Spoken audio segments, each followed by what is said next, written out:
Salut à tous, alors je suis allé voir Thor Love and Thunder, le quatrième épisode de la saga Thor, et plus largement le 25, 6, 7e, 8e, 28e film, je sais plus exactement, je tiens pas le compte, de l'univers Marvel donc.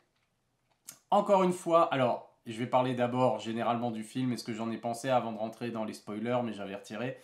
Encore une fois réalisé par Taika Waititi et comme Thor Ragnarok, mais je dois dire que j'ai préféré quand même Thor Ragnarok à celui-là. Ça me fait beaucoup penser en fait dans le style, on va dire. Alors on reste dans l'aventure spatiale, cosmique, délirante et humoristique, hein. On est vraiment on est dans la comédie ici. Ce qui était un élément introduit plus davantage du coup dans Thor Ragnarok et qui a très très bien fonctionné dans Ragnarok. Et là, j'ai un peu l'impression que ça a été un peu trop. Le premier film n'avait pas été écrit par Taika Waititi, le réalisateur. Et finalement, il a écrit le Thor Love and Thunder avec une co-scénariste. Et on a vraiment l'impression, comme analogie, je dirais, on prend les Batman de Tim Burton. Il y avait le premier Batman où voilà, il y avait un réalisateur de cinéma indépendant qui avait un gros budget d'un coup qu'on lui donnait. Et qui faisait plus ou moins voilà ce que il suivait la ligne du studio plus ou moins en apportant sa petite touche personnelle. Et en fait, pour la suite, comme le film a très bien marché, pour la suite, on a donné les pleins pouvoirs finalement au réalisateur. C'est ce qui était arrivé avec Batman Returns, et où c'est à 100% un film Tim Burton. Et là, en fait, on arrive sur un film à 100% Taika, du coup, avec Thor, Love and Thunder. On a cet aspect-là de ça a très bien marché ce que tu as fait. Voilà, tu as popularisé Thor bien mieux que ce qu'on avait fait sur les deux premiers volets. C'est la formule qui fonctionne. Maintenant, fais-toi plaisir, fais-nous tout ce que tu veux. Et en fait, on a l'impression que voilà, c'est un peu trop finalement. On se fait plaisir, on fait des blagues, on sent que il y avait un scénario de départ, une histoire à la base, mais on a vraiment l'impression que chaque scène a été vraiment limite, je dirais, improvisée ou quelque chose comme ça, ou alors elle a été tournée plusieurs fois avec plusieurs gags différents, et on dirait vraiment qu'ils ont mis le paquet, mais peut-être un peu trop sur l'aspect comique, à essayer trop d'être drôle finalement, à essayer trop de contourner, de détourner le genre, les règles, etc. Et ça marche encore très très bien, mais par moments, on sent que c'est peut-être un peu de trop. Ça marche bien, mais c'est un peu de trop. Et c'est, je trouvais justement, moins bien, on va dire, jaugé, moins bien équilibré que Thor Ragnarok l'était, en termes de comédie pure et quand même élément dramatique pour qu'on soit investi dans ce qui se passe dans le film.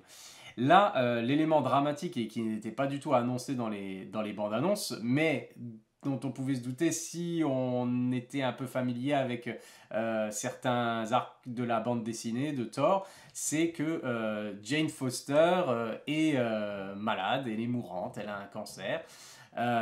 Et grâce finalement à Mjolnir, alors c'est expliqué assez clairement finalement dans le film, comment elle obtient finalement Mjolnir, hein, qu'on a vu dans la bande-annonce. Ça lui procure les pouvoirs de Thor, hein, celui qui est digne aura les pouvoirs de Thor, hein, classique. Et du coup, ça la transforme en Super Jane, en Mighty Thor, c'est le nom qu'elle se donne du coup. Donc Jane Foster devient une une super héroïne dans ce film, mais en même temps, on se doute bien qu'au fur et à mesure qu'elle utilise le marteau, ça continue de la marquer dès qu'elle revient, on va dire qu'elle redevient elle-même finalement. Sans les pouvoirs de Mjolnir, eh ben, ça l'aide pas du tout. Enfin bref, donc ça c'est pour l'élément dramatique, mais comment dire, c'est plutôt bien traité, il y a des belles scènes, mais on a l'impression que c'est un peu justement cet élément-là, il est un peu perdu au milieu vraiment d'un film qui part un peu dans tous les sens. Et ça, j'ai trouvé que c'était un petit peu dommage parce que je pense que si on s'était un peu réfréné niveau comédie, peut-être qu'on aurait eu un film un peu plus, un peu, un peu mieux réussi, un peu plus cohérent au niveau aussi de l'enchaînement des scènes et de, on va dire, de l'ambiance. Hein. Des fois, ça casse complètement. On a l'impression que c'est une scène dramatique et puis d'un coup c'est cassé, puis il y a des grosses blagues qui arrivent, etc. Donc voilà, et j'ai trouvé que du coup ce surplus, on va dire, de vannes et d'éléments humoristiques, bah, du coup fonctionnait un peu moins bien, proportionnellement, hein, on va dire, par rapport à ce qui avait été fait précédemment. Pratiquement tout, j'avais vraiment adoré Thor Ragnarok et très peu de blagues finalement tombaient à plat. Enfin, d'après mes souvenirs, j'ai vraiment passé un super moment avec ce film. Là, c'est un peu différent dans Love and Thunder. Finalement, il y a des fois des blagues où on se dit, ok, en fait, ils auraient pu éviter. On sait aussi que il y a énormément de scènes qui ont été coupées avec différents acteurs, des caméos, des choses comme ça, et qui ont été coupées au montage parce qu'apparemment ça, c'était pas assez bon pour être mis dans le film ou ça ralentissait, etc.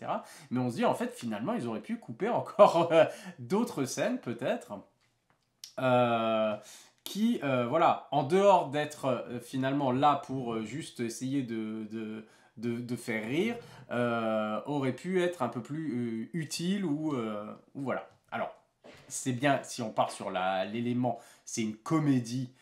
Évidemment, il faut qu'on ait des scènes, qu'on ait des blagues, etc. Mais là, je trouvais que ça se perdait un peu trop dans. Il faut qu'on fasse des mini-sketchs, en fait, tout le long du truc. Et sans que pour moi, ce soit super cohérent tout du long. Voilà. Ce qui ne veut pas dire que le film n'est pas quand même très divertissant et très réussi. On passe un bon moment. Et puis, les moments un peu plus sérieux sont quand même bien gérés. On a des super acteurs, bien entendu. Et là, le MVP, on va dire. Alors, ça fait plaisir d'avoir. Alors, non, on va faire les choses dans l'ordre. Chris Hemsworth, bah, classique. Hein, il est comme dans Thor Ragnarok, comme dans les Avengers, il a trouvé vraiment le timing, on va dire, pour Thor. Très intéressant, le timing comique est franchement excellent.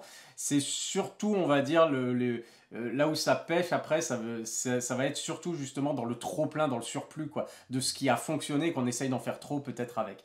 Mais lui est toujours excellent là-dedans.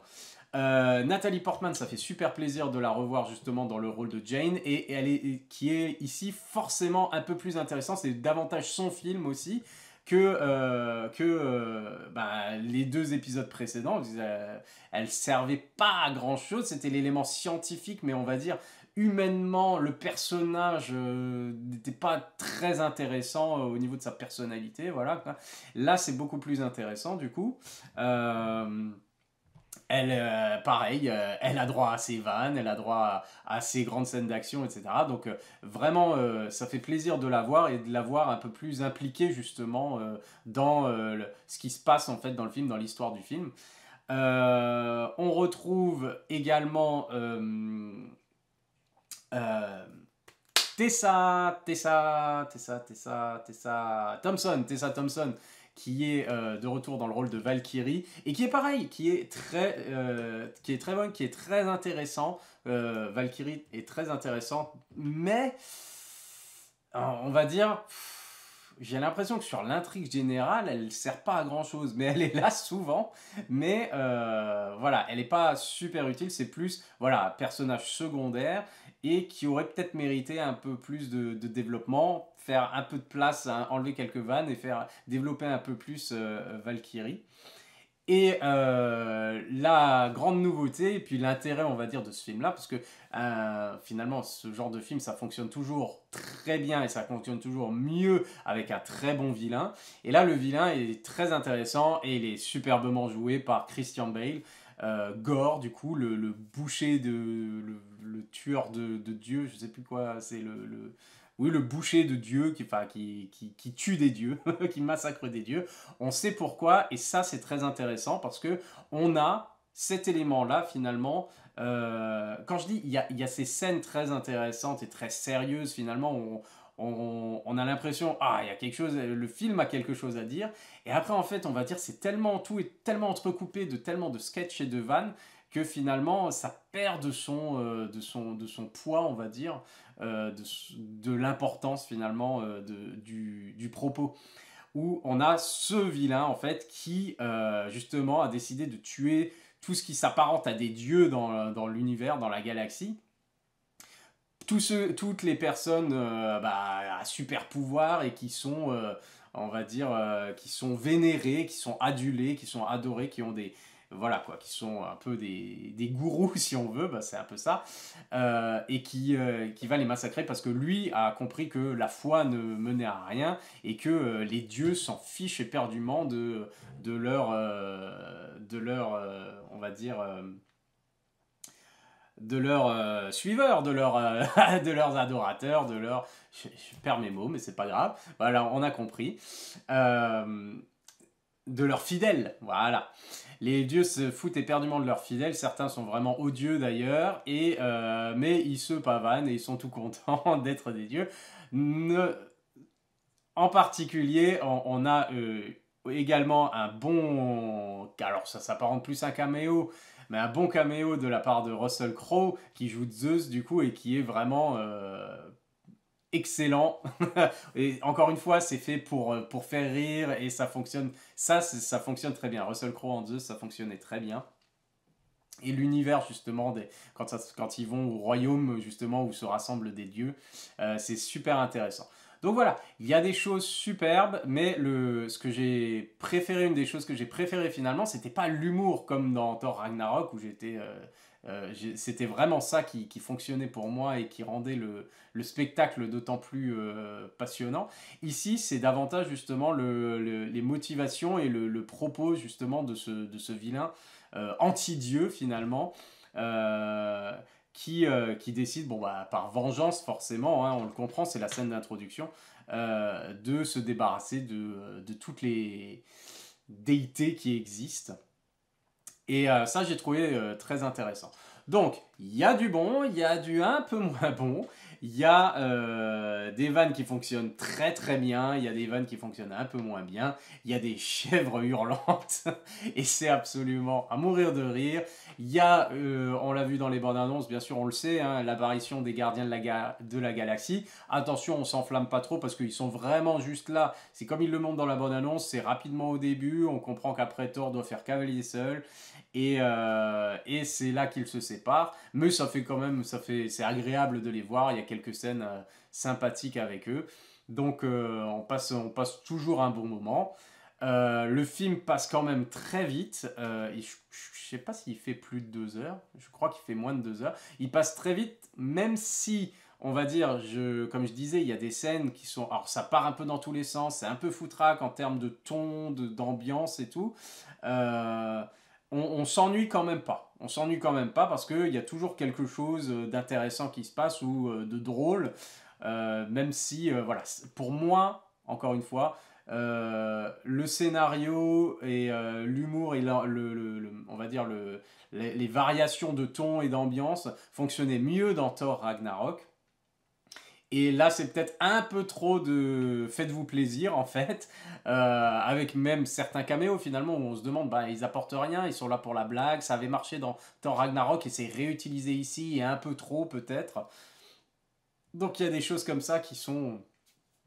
Je trouve qu'ils auraient pu être mieux gérées, et... Mais puis voilà. Mais dans l'ensemble, j'ai quand même apprécié ce film, et c'est plutôt pas mal. Spoiler, maintenant... Spoiler, je sais pas quoi dire au niveau des spoilers parce que il y a pas, comme dit, le film est super contenu.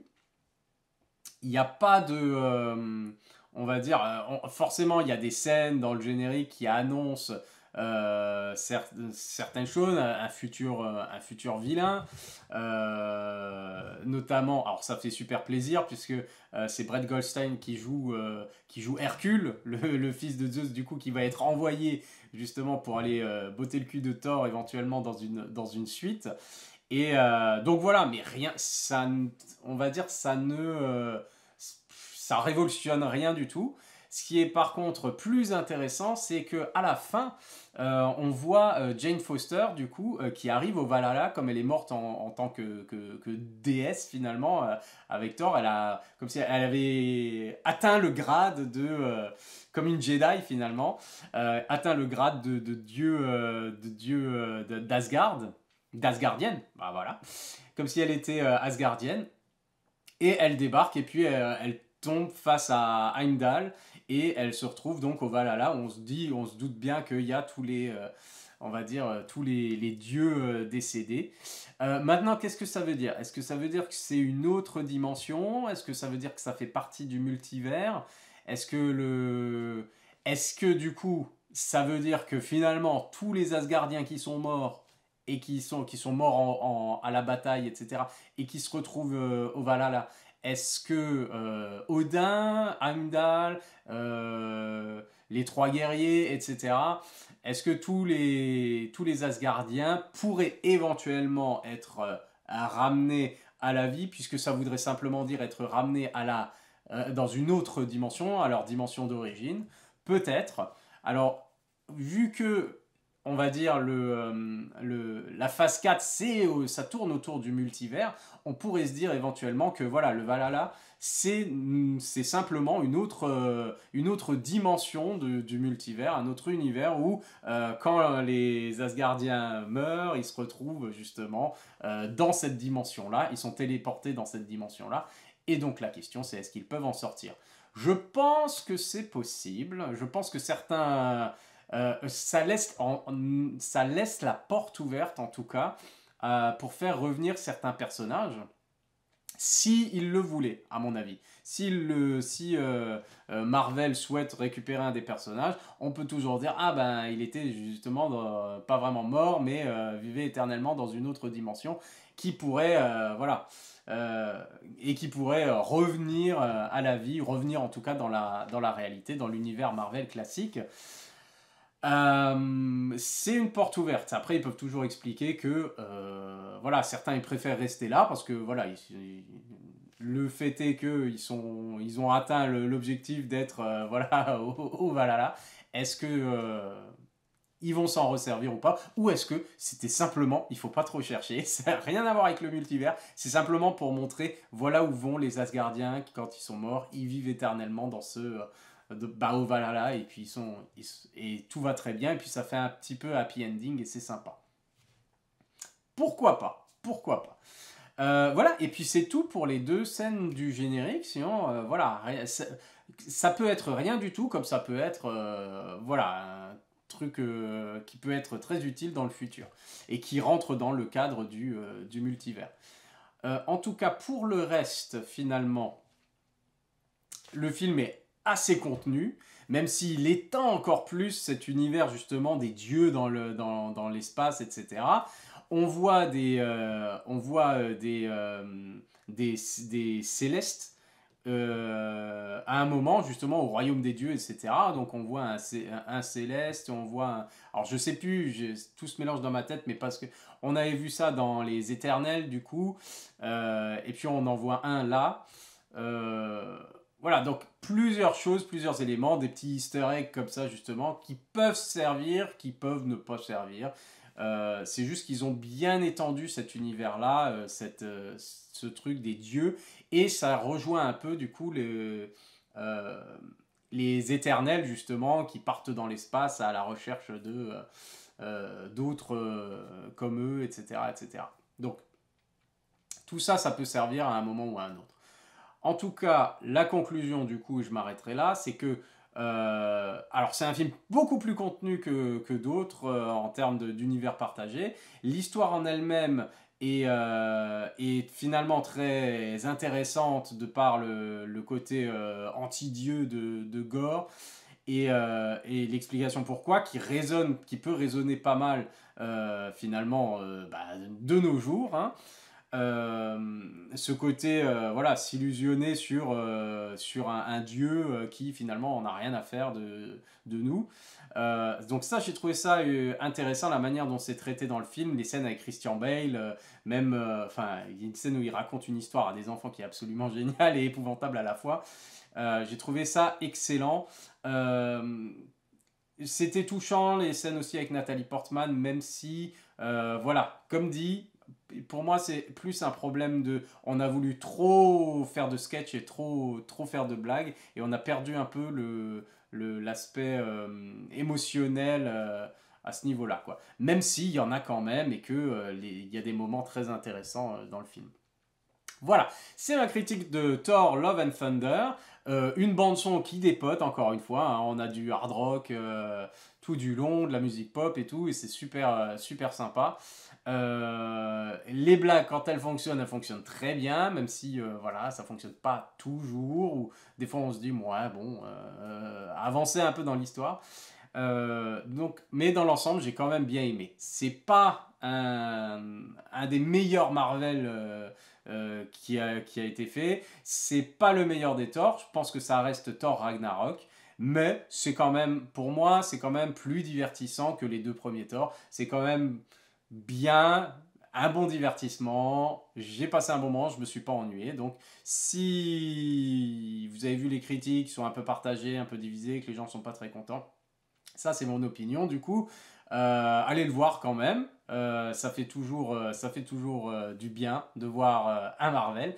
Même si, voilà, j'ai entendu pas mal les gens critiquer les effets spéciaux, les effets visuels, etc. Je sais pas si... il n'y a rien qui m'a dérangé visuellement, quoi. Et après, on se doute bien, on n'est pas là pour avoir les plus beaux effets visuels de l'histoire du cinéma, etc. Parce qu'on est plus basé sur l'aspect comique quand même, et aventure, etc. Que vraiment essayer d'en mettre plein la vue. Pour moi, c'est bien foutu. C'est pas, peut-être pas les meilleurs effets spéciaux qu'on a jamais vus, mais disons que ça m'a pas dérangé. À aucun moment j'ai tiqué, je me suis dit, hein, c'est mal fait. Donc pour moi, ça rentre pas en ligne de compte. Et puis voilà. C'est tout pour Thor Love and Thunder. Allez le voir, faites-vous votre propre idée. Et puis à la prochaine. Bye.